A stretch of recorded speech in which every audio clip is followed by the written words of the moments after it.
As dusk sets in, 35-year-old Baingana John receives milk from a supplying truck outside his dairy in Mutungo near Kunya stage on the road to Bina.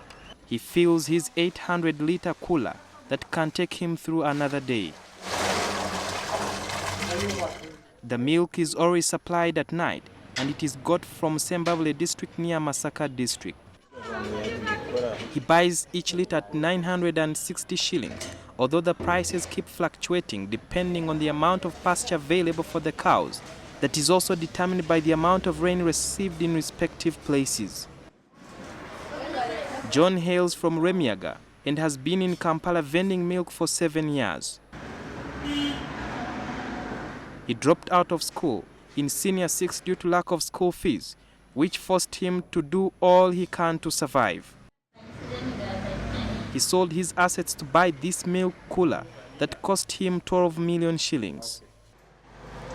When he came in Kampala in 2005, he first worked in Kasubi, a Kampala suburb, but later realized that Mutungo has more customers, and he has now been working here for 3 years. In a day, he sells between 300 to 500 liters, making around 450,000 shillings.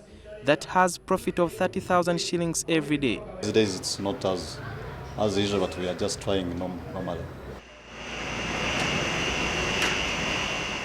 In a month, he earns 900,000 shillings if all goes well, and it is from this money that he manages to fend for his family of 3, a wife and 2 children. To maintain my family, taking back my children back to school. I can say I've managed to make my own business as well as the business is concerned, and my home, generally, the home is now okay according to the way how I started. The customer turn-up depends on the weather. People tend to consume more milk during the rainy season than the dry season. Baingana has a worker who helps him because selling milk demands a lot of patience.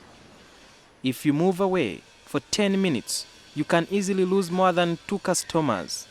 This is because there are many people also having the same businesses a few meters from here. There is always a high customer turn-up during morning hours, and people who have restaurants normally buy in 20-liter jerrycans.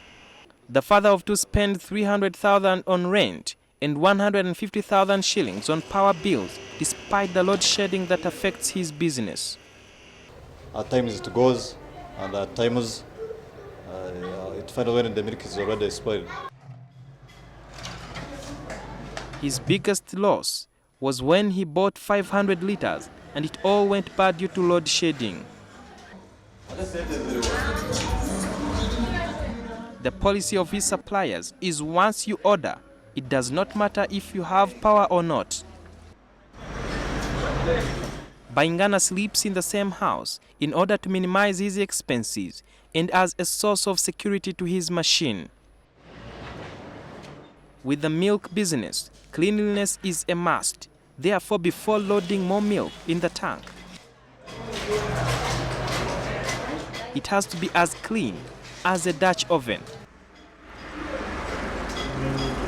After cleaning the cooler, he'll wait for the next truck to stock more milk while waiting for more customers as he soldiers on to achieve his dreams. If all factors remain constant, he would like to buy a bigger machine in order to rake in more shillings. But one of his biggest worries is that if load shedding continues like it is of these days, he will take forever to achieve his goals. Sudil Biarhanga, NTV.